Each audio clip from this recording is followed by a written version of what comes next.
prazer imensurável estar aqui mais uma vez. Glória a Deus. Amém. Irmãos, hoje é um dia muito especial, né? Porque hoje nós comemoramos, né, mais um ano de vida do nosso bispo, nosso pastor, né? Vamos aplaudir. E ele é muito especial, eu acredito, para cada um aqui, né? Cada irmão, cada irmã teve o privilégio de poder ter um momentinho com ele e poder ser edificado. E para nós isso é maravilhoso, né, irmãos? O pessoal falou assim, deixa para o final para você falar alguma coisa, mas aí os irmãos já sabem, né? Fica difícil se tratando de mim. Mas eu quero aproveitar essa oportunidade, irmãos, eu quero ler uma passagem no livro de 1 Coríntios, capítulo 4, versículo do 14 ao 17.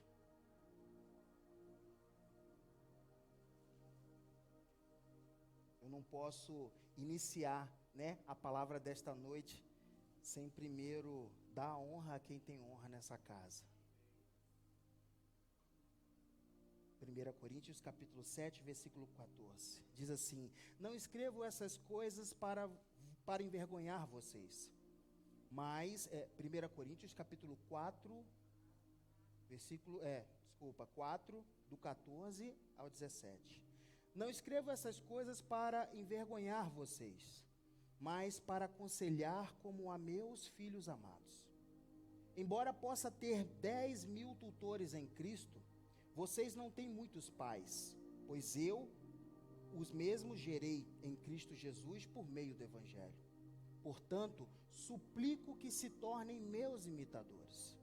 Por essa razão estou enviando a vocês Timóteo, meu filho amado e fiel no Senhor, o qual trará a lembrança de vocês a minha maneira de viver em Cristo Jesus, o que está de acordo com o que ensino por toda parte em todas as igrejas. Isso é ser um pastor. A palavra de Deus ela fala que ainda que haja 10.000 aios ou mestres ou tutores, né?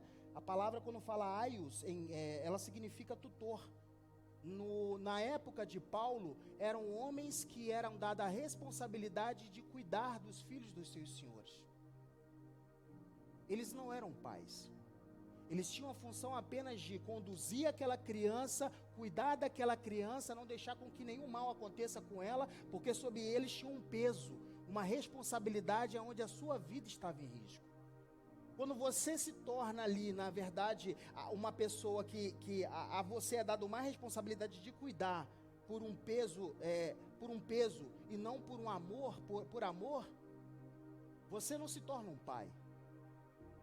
Você se torna um segurança, você se torna um servo. E muitas vezes você vai agir com aquela criança, não de uma forma amorosa, mas como um mestre, como um tutor, como alguém que tem o conhecimento, tem o ensino, e ensina aquele garoto para que ele possa crescer experimentado na palavra, experimentado dentro dos caminhos certos. E a diferença de pai para aios é o que Paulo fala. Então, para nós é um privilégio termos na nossa casa um pastor, um bispo, que não se comporta como um mestre, mas sim como um pai, que nos conduz pelo caminho que nós devemos seguir, que tem uma família maravilhosa, e abriu mão de muita coisa para poder estar aqui. Eu tive o prazer de conhecer um pouquinho sobre a família do bispo, e é uma família muito conhecida e respeitada de onde ele veio. E ele abriu mão da tradição, abriu mão de dogmas e ritos para poder viver para Cristo. E ter por meio dele muitos filhos aí. Então é com muita honra, sabe, irmãos? Eu peço para que a gente possa aplaudir esse homem de Deus. Se levanta, bispo, por favor.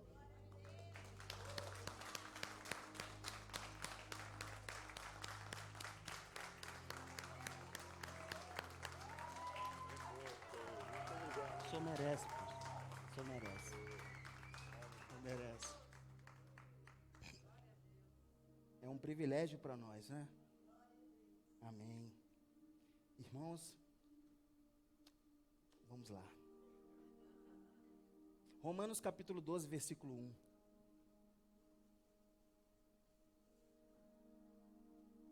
Romanos capítulo 12, versículo 1. Diz assim: portanto, irmãos, peço pelas misericórdias de Deus que ofereçam o corpo de vocês como sacrifício vivo, santo e agradável a Deus. Este é o culto racional de vocês.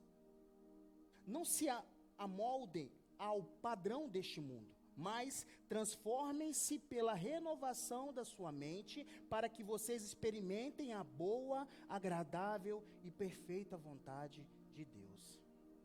Amém. Senhor, muito obrigado por este momento, muito obrigado por esta palavra, Senhor. Pai, que o Teu Espírito Santo tenha liberdade e que possa ministrar no coração daqueles que estão aqui essa noite, como tem ministrado no meu. E que possamos ouvir, ser moldados, ser curados e ser transformados para a glória do Teu nome. Amém. Irmãos, eu quero falar hoje sobre transformação pela renovação do nosso entendimento. E para falar disso, irmãos, fica meio que impossível eu não trazer um pouco da minha história, um pouco da minha vida, da minha caminhada com o Senhor. Porque às vezes, irmãos, a gente passa a nossa vida toda tendo experiências e vivendo situações que vão nos moldando, entende? Você é como um cachorro que viveu a sua vida toda na rua e cercado por muitas pessoas, muitas, mas nenhuma delas faz o carinho, dá uma água, dá uma comida, dá amor para esse cão. Pelo contrário, esse cachorro que vive na rua, ele é constantemente tratado com muita crueldade. Tem gente que bate, tem gente que taca pedra, tem gente que machuca. E isso vai fazendo com que aquele cachorro cada vez mais se afaste daquela imagem de pessoa que traz risco para a sua vida. E aí chega um ponto onde ele, como é que eu vou dizer, o seu instinto começa a responder de uma forma ofensiva para que ele possa se proteger. Então, nós somos moldados pelo mundo constantemente. Eu falo assim, nós como humanidade, tá, irmãos? Nós somos moldados pelo mundo de forma que os nossos instintos acabam predominando nas nossas decisões. É isso que o mundo faz. Desde a queda do homem, né, do primeiro Adão, aquilo que trazia equilíbrio para a vida dele e para tudo ao nosso redor não estava mais.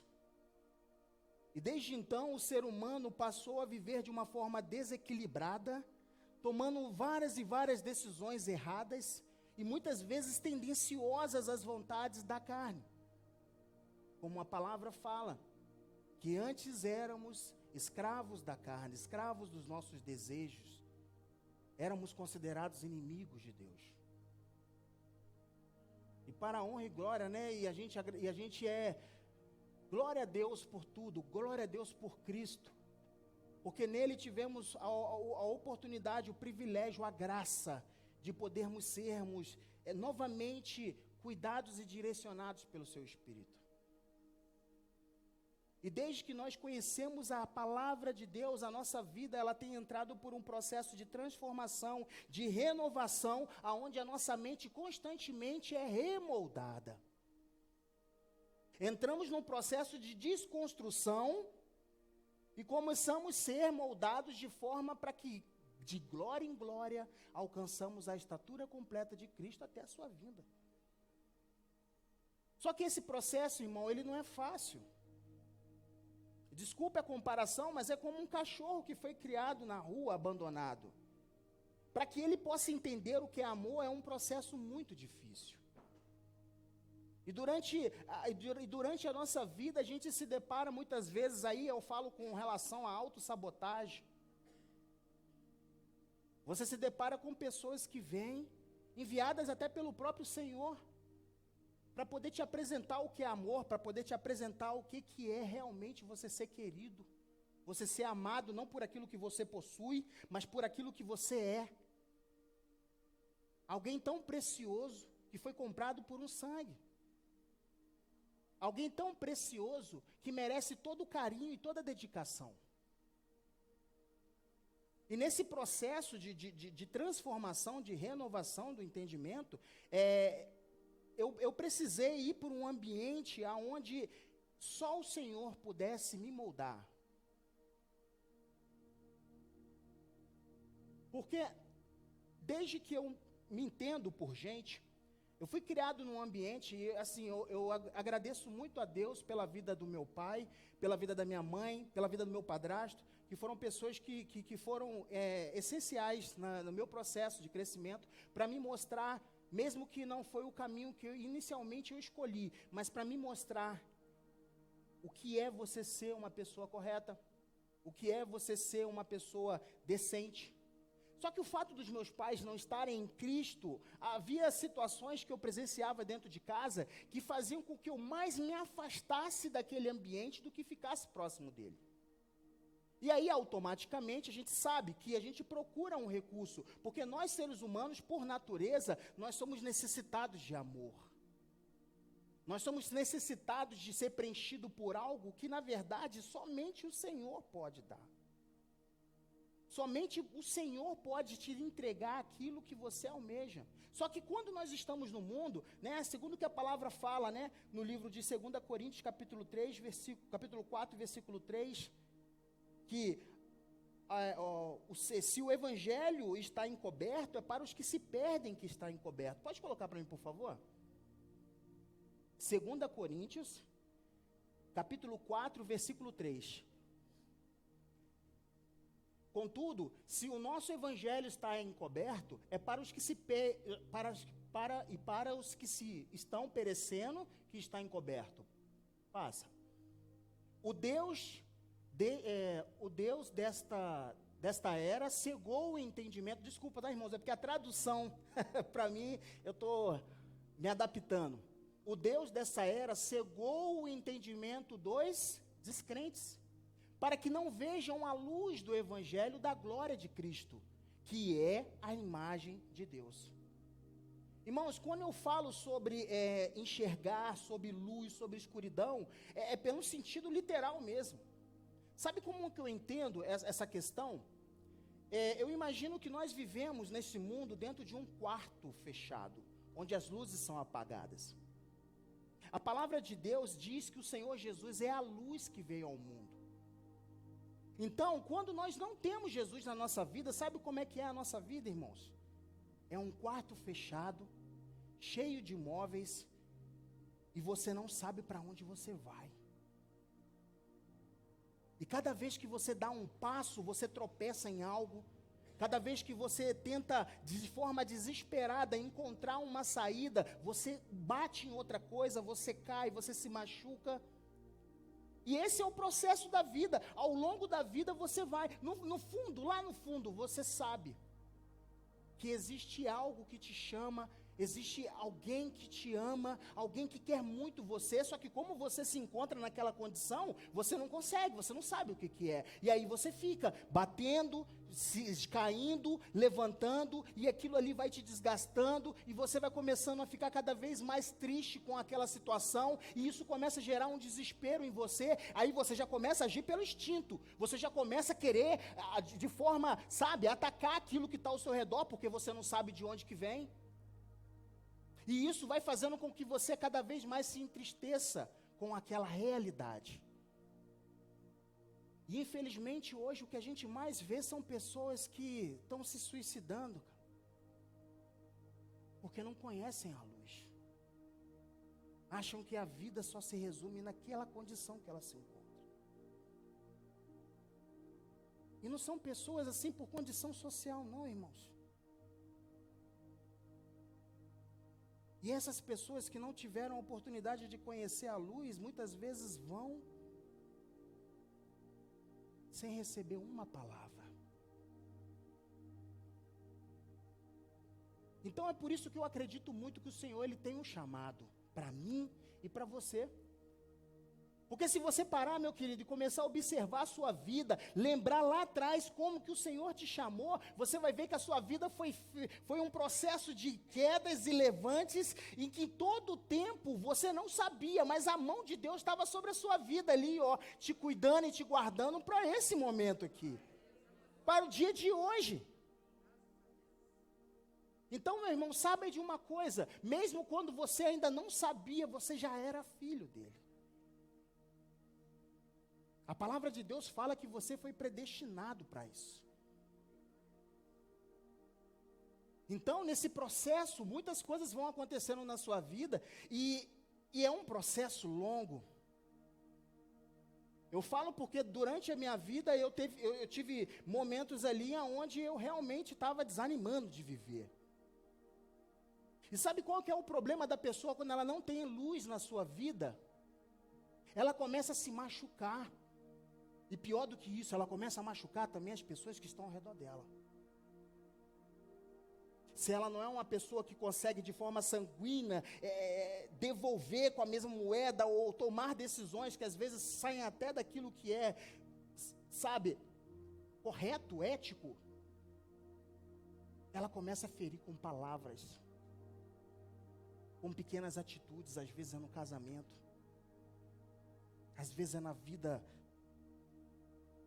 conjugal, é na vida como pai, como mãe, na vida social com as pessoas, sabe? Às vezes você tem aí na sua empresa onde você trabalha, uma pessoa que quando você chega todo dia, ela está com aquela cara fechada.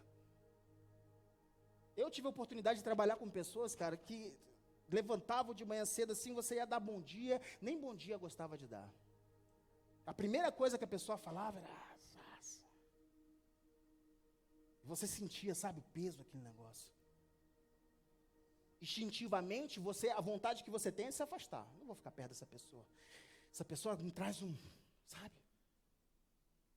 Imagina só, eu convivi com 40 pessoas desse perfil, dentro de um quadrado de 6 por 6.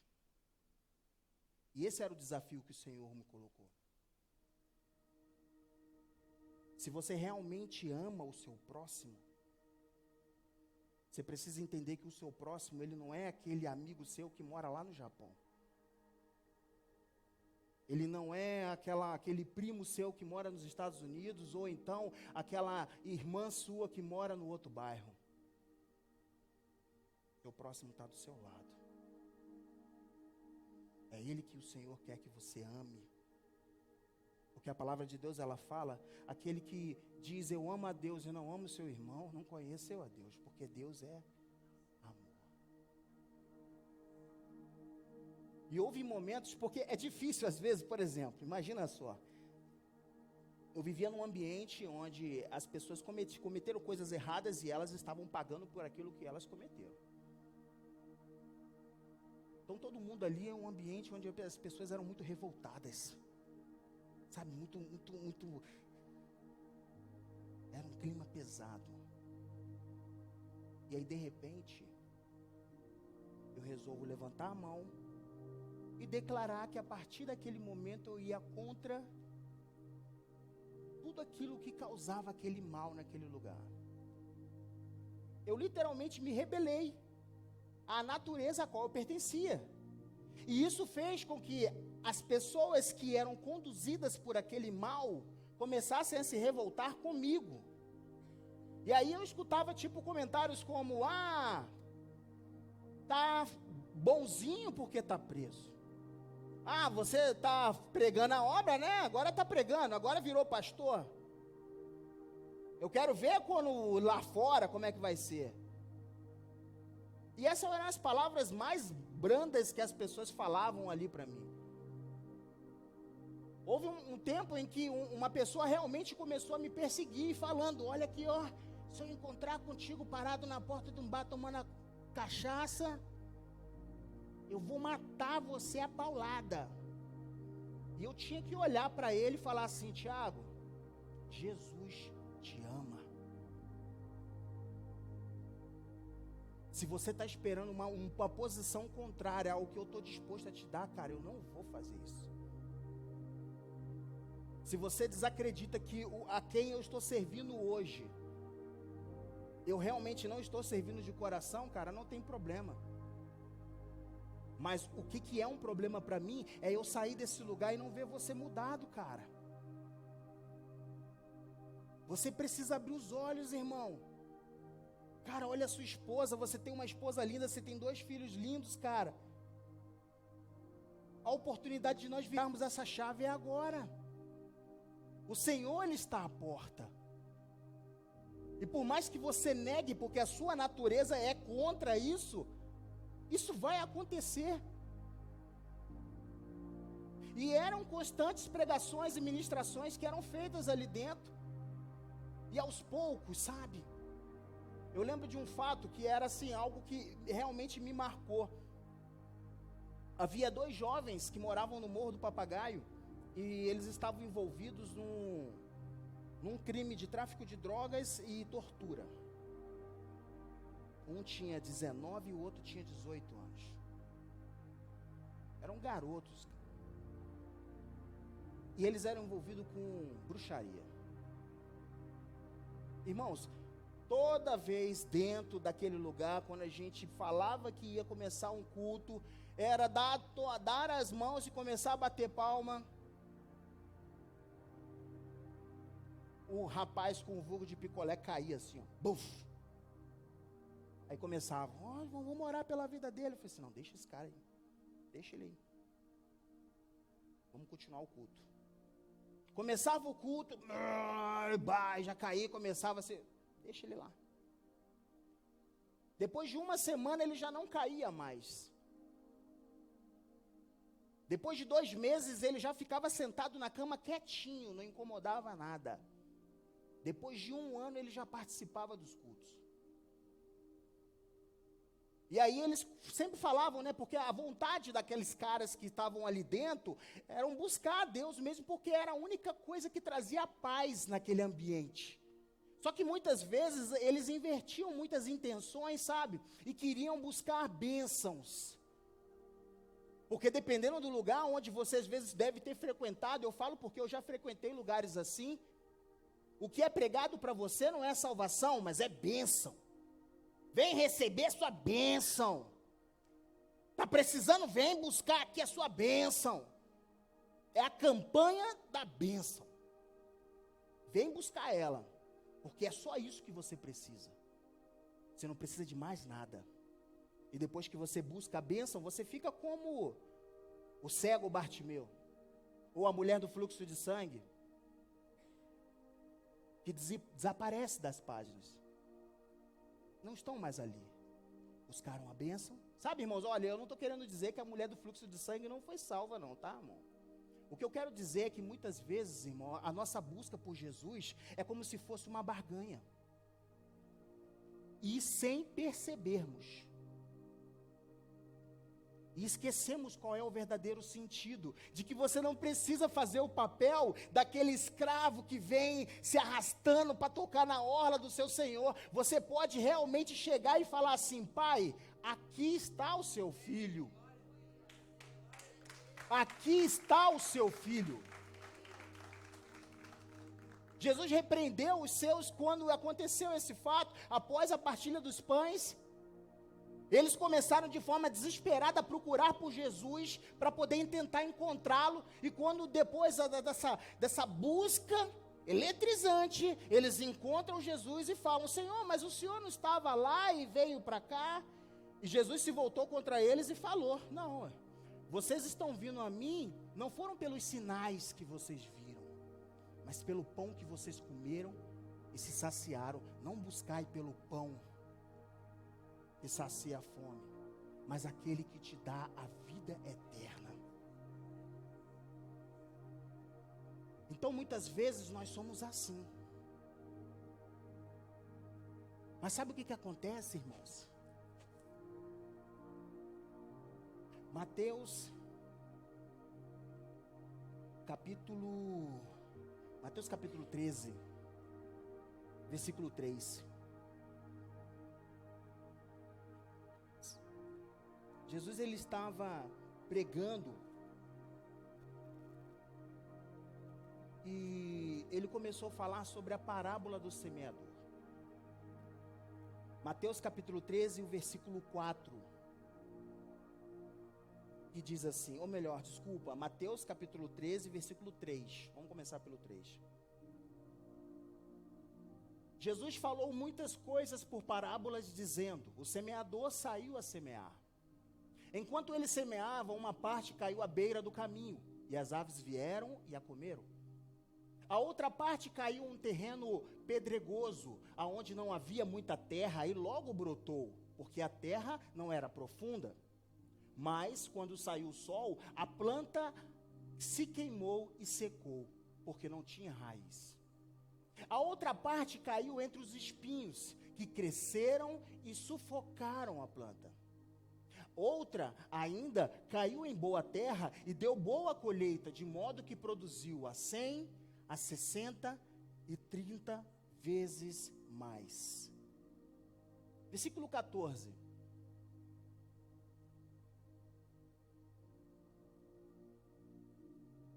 Mateus 13, versículo 14.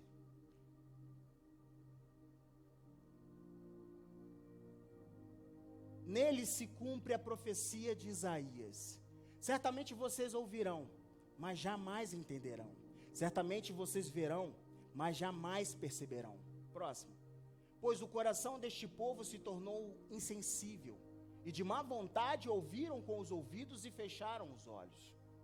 Se assim não fosse, poderiam ver com os olhos, ouvir com os ouvidos, entender com o coração, converter-se e eu os curaria.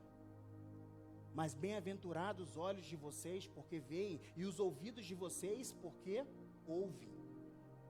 Pois em verdade lhes digo que muitos profetas e justos desejaram ver o que vocês estão vendo, mas não viram, e ouvir o que vocês estão ouvindo, mas não ouviram. Portanto, ouça o significado da palavra do semeador, da parábola do semeador. Quando alguém ouve a mensagem do reino e não a entende, o maligno vem e arranca o que foi semeado no seu coração. Este é o caso da semente que caiu à beira do caminho. Quando a semente que cai em terreno pedregoso, este é o caso daquele que ouve a palavra e logo a recebe com alegria. Contudo, visto que não tem raiz em si mesmo, permanece pouco tempo. Quando surge alguma tribulação ou perseguição por causa da palavra, logo a abandona. Quanto à semente que caiu entre os espinhos, este é o que ouve a palavra, mas as preocupações desta vida e o engano das riquezas sufocam a palavra e ela se torna infrutífera. Quanto à semente que cai em boa terra, é o caso daquele que ouve a palavra e a entende. Esse produz uma colheita de 100, 60 e 30 por 1. Por que eu trouxe essa parábola do semeador, irmãos? Porque quando Jesus ele fala sobre aquelas sementes que caiu ao pé do caminho e vieram as aves e comeram, ele estava falando sobre aqueles que se encontravam naquele lugar. Sobre o próprio povo que não conseguia ouvir a palavra. E aí ele faz uma citação no livro de Isaías, que diz que com o ouvido ouvireis, mas não compreendereis, e vendo vereis, mas não percebereis, porque o coração deste povo está endurecido, e de mau grado ouve as palavras dele. Quando o seu coração está endurecido, quando o seu coração está cheio de raiva, ou qualquer sentimento que é fora daquilo que a gente cita na palavra de Deus sobre os frutos do Espírito, você dificulta com que o Espírito Santo opere na sua vida. Você acaba construindo dentro de você uma blindagem que impede de ouvir. E o Senhor Jesus, ele fala, que no versículo 15, pode colocar de novo lá, por favor? Mateus 13, versículo 15. Pois o coração deste povo se tornou insensível, e de má vontade ouviram com os ouvidos e fecharam os olhos. Se assim não fosse, poderiam ver com os olhos, ouvir com os ouvidos, entender com o coração, converter-se e eu os curaria. Essa Esse é o objetivo, é a palavra de Deus. É o que ela quer fazer na minha vida e na sua. O Senhor, Ele quer te curar, meu irmão. Deus, Ele não está aqui porque nós temos todas as promessas de Deus disponíveis para nós. O princípio para alcançarmos essas bênçãos, a palavra do Senhor ela é bem clara, ela diz, olha, buscai primeiramente o reino dos céus e a sua justiça, e as demais coisas vos serão acrescentadas. Irmãos, eu falo isso porque às vezes você está aqui por um objetivo. Eu não sei o que se passa na sua vida, eu não sei em que situação você se encontra. Mas às vezes você está aqui preocupado, sabe? Nossa Deus, meu Deus, eu tô desempregado, eu não sei o que eu vou fazer. Senhor, meu casamento está por um fio, eu não sei o que está acontecendo. Eu não sou um bom pai. Minha empresa está quebrando, minha empresa está falindo. Basicamente foi o perfil que eu cheguei aqui nessa casa. Minha empresa estava assim, destruída. Só que eu entendia qual que era o problema.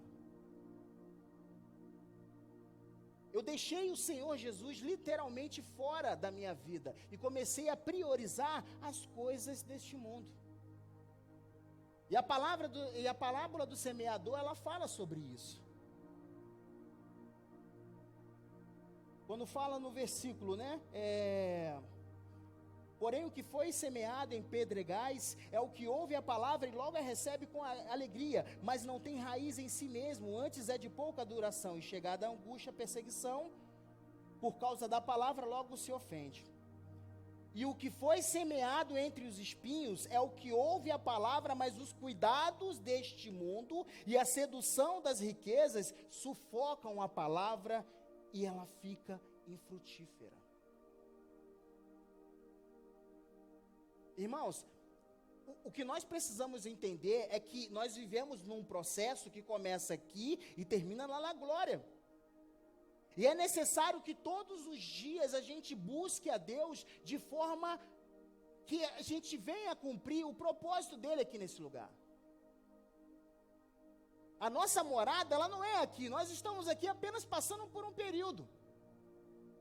Você está aqui nesta terra, irmão, para cumprir um propósito do Senhor, que é ser o quê? Empresário? Um bom pai, um bom marido? Uma pessoa boa para a sociedade? Você está aqui para ser sal nesta terra. Você está aqui para fazer a diferença na vida do seu próximo, na vida da sua cidade, na vida da sua nação. Como o Senhor vai te usar, meu irmão, aí é outros 500. Mas que a sua vida seja cada dia mais um testemunho para a glória do Senhor. Que você possa ser luz na vida do seu próximo. E quando você não tiver forças, irmãos, quando você estiver para baixo, quando for aquele dia ruim, dobra o seu joelho, irmão, e declara: Senhor, eu estou um caco, eu estou péssimo, o meu dia não está legal, mas eu sei que o Senhor me fez mais que vencedor, e eu tomo posse da vitória que o Senhor tem para mim neste dia de hoje. Porque a tua palavra declara que todas as coisas contribuem para o bem daqueles que te amam, Deus. E agindo o Senhor, ninguém impedirá, Jesus. O Senhor é o meu general, o Senhor é o meu Pai, o Senhor é o meu Deus. E agindo o Senhor, quem impedirá? Eu te garanto, meu irmão, o Senhor vai te responder na hora. O Senhor vai falar com você na hora. Só não pense, irmãos, que o sacrifício da cruz, ela te colocou apenas numa condição de escravo. Entenda que você é filho. E como filho, você é herdeiro.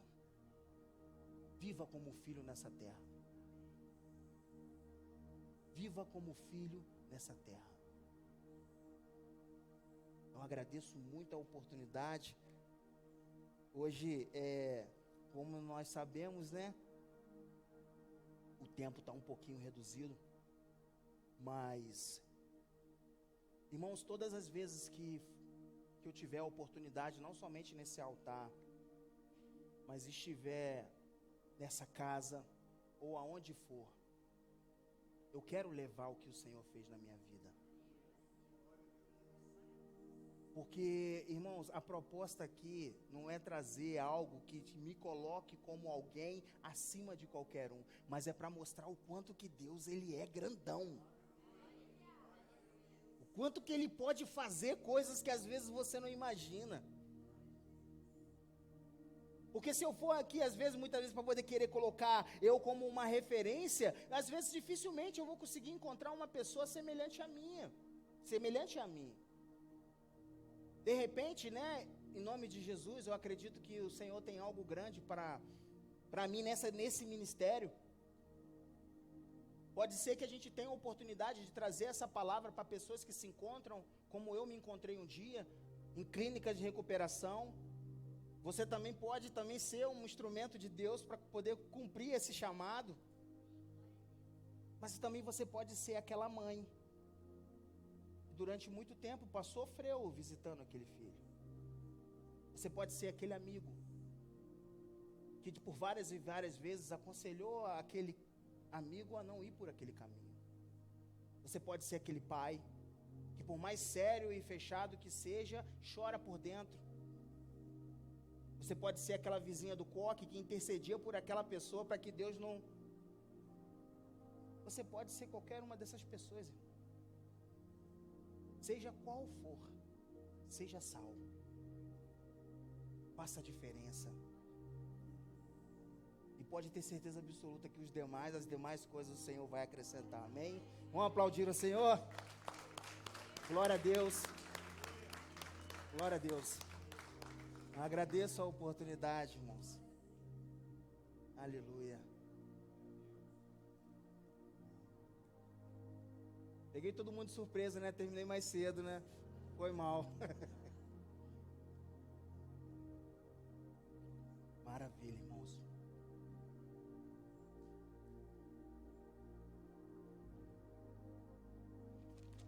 Orar aqui pela vida do nosso querido, amado pregador aqui. Pai, nós te louvamos, Senhor Jesus. Deus, pela vida do Wesley, obrigado por essa obra maravilhosa que o Senhor fez na vida dele, Pai. E nós cremos, Senhor Jesus, que tudo que o Senhor faz é para a glória do Teu nome, para que ele possa ser uma testemunha do Senhor. Ó Deus, que ele possa ser luz, um instrumento do Senhor, por onde ele passar. Que o Seu testemunho venha, Senhor Jesus, transformar vidas, Pai. Venha fazer com que vidas se voltem para Ti também, Senhor. Porque onde abundou o pecado, superabundou a graça do Senhor. Te louvo, te agradeço, Senhor, pela vida do Teu filho. Que o Senhor use cada dia mais aqui nesse lugar, como instrumento do Senhor, como vaso de honra, ó Deus, na Tua casa, para a glória do Teu nome. Amém, amém, amém. Amém. Glória a Deus. Glória a Deus.